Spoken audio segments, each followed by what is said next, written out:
आपल्यासोबत माजी आमदार रतिनाथ पाटील आहेत. पाटील साहेब, आज खूप आक्रमक भाषण तुमचं झालं. काय नेमकं समस्या होती तुमची? एवढा तुम्ही आक्रमक आज झाला शेवटच्या दिवशी. अरे आक्रमक व्हायचा प्रश्नच येत नाही. मी केलेले काम मी सांगितलं. आता जे मी आमदार असताना जेवढं काम केलं तशा पद्धतीने केलं.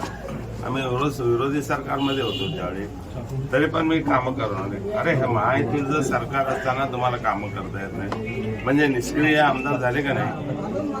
करायला पाहिजे सर्व. आता 2006-07 मी कामं केले, अद्यापर्यंत ते पूर्ण नाही. म्हणजे पार्सल पाठवणार म्हणून आज भाषणात सांगितलं. नेमकं काय होतं? कुठलं पार्सल पाठवणार? देशमुख साहेबांना तुळजापूर तालुक्यात पार्सल पाठवणार.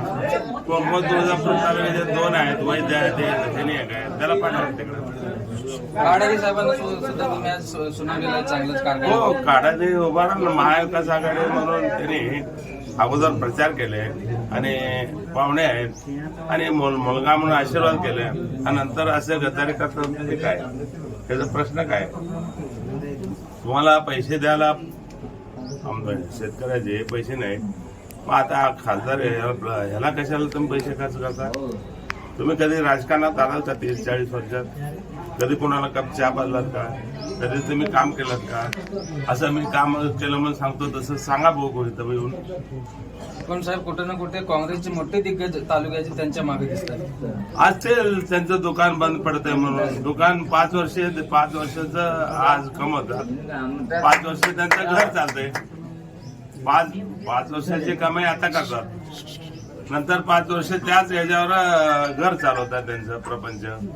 दुसरा का धंदाच नाही ना त्यांचा? काय बिझनेस आहे? कोणाचा काय बिझनेस आहे? काय नाही. माझ्या बाजूला शेती आहे, हचापर्यंत किती एकर आहे? काय कमवत आहे? एक 2 लाख पैसे आहेत ना त्याला. उलट 2 लाख खर्च आहे ते लेबरचं. माझ्या बाजूलाच आहे शेतकरी शेळके, माझ्या बाजूला आहे 6 एकर शेती आहे त्याची. काय धंदा बिंदा काय त्याला? हेच लोकसभा इलेक्शनाला कोणाकडे पैसा मिळतात त्याकडे पळत जायचं. काडारी साहेबांना खासदारकीची ऑफर तुम्ही दिला होता मग ते खरं आहे? हो, मग खरंच आहे.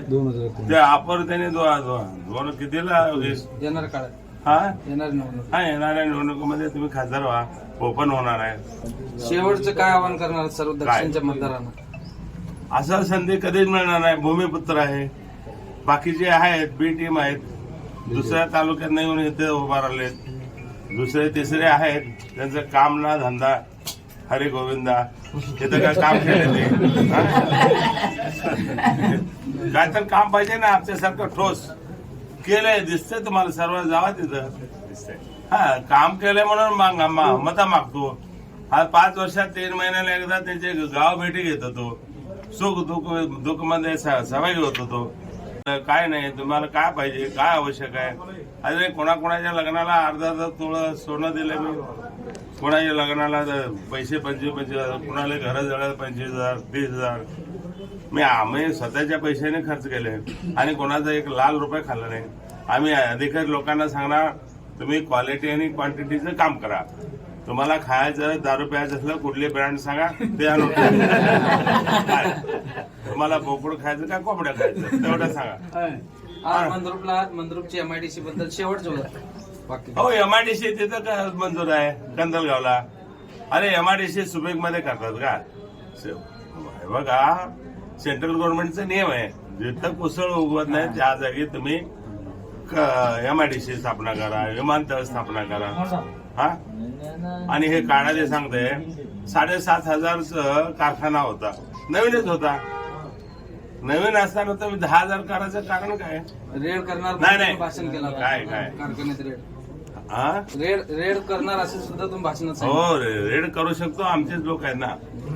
काय करायचं त्यांना? त्यांच्या पोटावर मी कशाला पाहिजे? त्यांना कळतंय, सर्वांना माहिती आहे आमचेच लोक आहेत. त्यांना मतदान करत नाही, त्यांच्याकडनं पैसे घेऊन आम्हाला करतात. काय हा? आणि 10,000चा कारखाना माळकोट्याला काढा म्हणलं होतं, कंदरगावला काढा, तिथं काढा. तिथं कशाला काढलं? अरे आम्ही काढावी अप्पा असताना सांगितलं होतं. मी, महाजन साहेब, भीमराव पाटील, टाकळी सावकार आणि आमचे लोंगीचे साहेबांना मामा, अजून ते पण मामा, अशा सर्वांनी जाऊन विनंती केली. 10,000चं कारखाना करताना तुम्ही सूर्या बे म्हणून काढायचं, तिथं कारखाना काढू नका. का तुम्हाला तुम्हीच येतात असं तुम्हाला वाटतंय काय? तिथं संचार 1 मिनिट तिथं संचार तिथं झालं की तिथं उठा, तिथं बसायचं आणि सर्व कामगार सर्व तिथलेच, स्वयंपाक पासून ते शेतामध्ये बी ते कामगार इथलेच. पगार कुठलं? कारखान्याचं. कशासाठी? पुण्याचं 26,000 सभासदांचं कारखाना आहे काय यांचं आहे स्वतःचं, आणि स्वतःचं करणार म्हणून त्यावेळी कित्येक जण त्यांनी विचारले, त्यांना नाही म्हणले करायचं नाही म्हणले, नाही तर तुम्ही उभारू नका म्हणले इथं काय. आणि कारखान्याला आम्ही सर्व पक्षांनी त्यांना मदत केली म्हणून आले. आता राजकारण आलाच की आता या आता पुढं एकदा राजकारण घुसलं म्हणजे सोडतात का कोण? सर्व पक्षांनी मिळून काम केलेलं आहे. झालं ना एवढ्यातच. बसलेत, अब्दुलपूर आहेत, आपटे आहेत, खूप जण आहेत काय, बसले तयारीत आहेत, वाट बघतात. कारखान्यात राजकारण होणार पुढच्या काळात. मी कसं सांगू आता? नाही, इशारा द्यायला ना. अवध घुसणार म्हणलं. तुम्ही राजकारणात आलं तर ते घुसणारच, राजकारणात घुसणारच ना.